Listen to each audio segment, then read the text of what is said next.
Hi everybody, in this video I'm going to show you how I take the theme, or try to find the theme of this poem called Victory by Sherman Alexie after I've annotated it and gone through the whole catch strategy. So as you can see, I've completely annotated the poem, going much deeper into it. And now, to start with, I'm going to start with one strategy, which is just called free writing.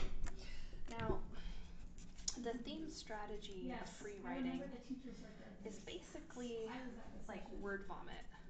Okay, you can call it word vomit if you like, but you know, in fancy teacher books they would call it free strategy, free writing strategy.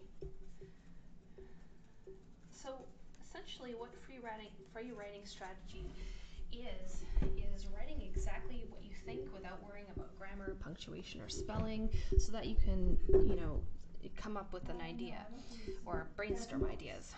So before I show you how this is done, I just want to review for you what a theme is.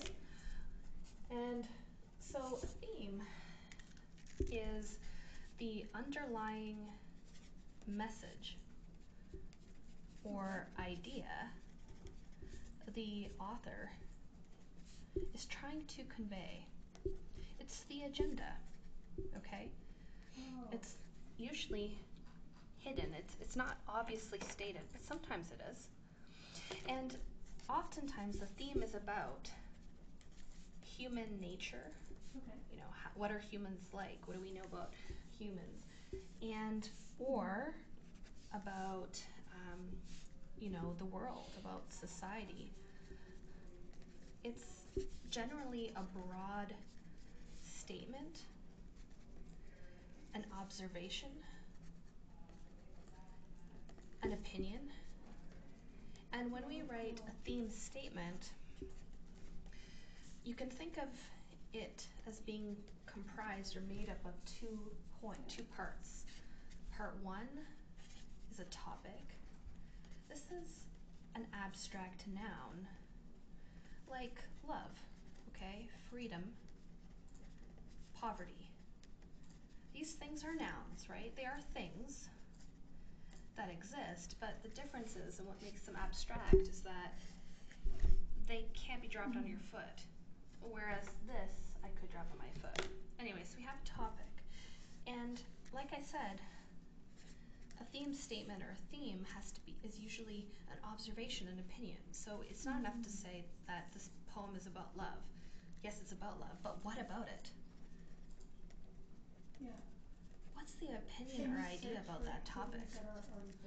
So you want to ask yourself, okay, if the main topic is love, what about love? And that is when you get to the idea. For example, let's take the example of love. Or freedom. No, love. Let's go with love. I'm feeling like love is a good one. Okay, so love. What about love? Well, maybe the author is trying to say that love should not be expressed too freely, or love loses its meaning. Let's analyze this a little bit. What's the topic in this theme statement? It's love. That's the topic. And what are the words that suggest an idea, an opinion about it? Well, should not be expressed too freely. So this is a good example of a theme statement. Now, I want to be clear about one thing, and that is that themes for the same poem or story or film can vary by person. In other words, for example, this is me, Mrs. Robson. I'll give myself some hair. Mrs. Robson thinks that the theme is love hurts. And somebody else who's reading the same story could say, well, nah. Here, I'm gonna have Sherlock Holmes disagree with me. Sherlock Holmes reads the same story and says, no, actually the theme is love is the most empowering force in the world. Well, how could that be? How could it be that we read the same book, same text, but we have totally different ideas about the theme? It's because each of us brings a different perspective to the same text. We're different people. Now, the only thing that you need to do when you name a theme is you must give evidence.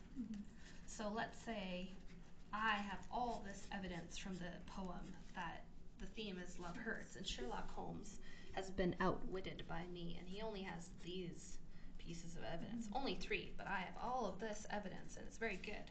Well, then it's arguable that my theme is better because I have evidence from the text. It's not just my opinion. Okay, now having that, putting that all into perspective about theme, let's get into the free writing. I'll start the free writing on the next page.